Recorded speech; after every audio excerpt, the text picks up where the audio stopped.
কাজাখস্তানে বিধ্বস্ত হওয়া আজারবাইজান এয়ারলাইন্সের উড়োজাহাজটি বিধ্বস্ত হওয়ার একদিন পর বের হয়ে আসছে সব চাঞ্চল্যকর তথ্য। উড়োজাহাজটি রাশিয়ার সারফেস টু এয়ার প্রতিরক্ষা মিসাইলের আঘাতে ভূপাতিত হয়েছে বলে অভিযোগ করেছে আজারবাইজান।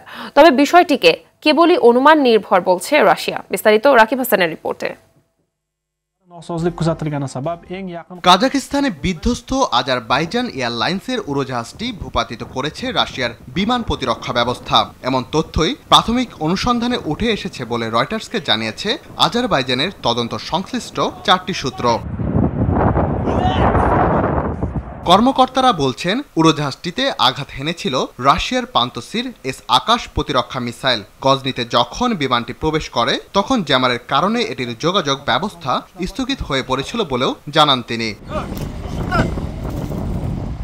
তবে একটি পাখির সঙ্গে সংঘর্ষে উড়োজাহাজটি বিধ্বস্ত হয়েছে দাবি করে রুশ প্রেসিডেন্ট ভ্লাদিমির পুতিন বলেছেন, অনুমানের উপর নির্ভর করে দোষ চাপানো উচিত নয়। দুর্ঘটনা কবলিত জাহাজটিতে 62 জন যাত্রী এবং 5 জন ক্রু ছিলেন। তাদের মধ্যে 38 জন নিহত হয়। অলৌকিকভাবে বেঁচে যায় 32 জন। রাকিব হাসান, RTV।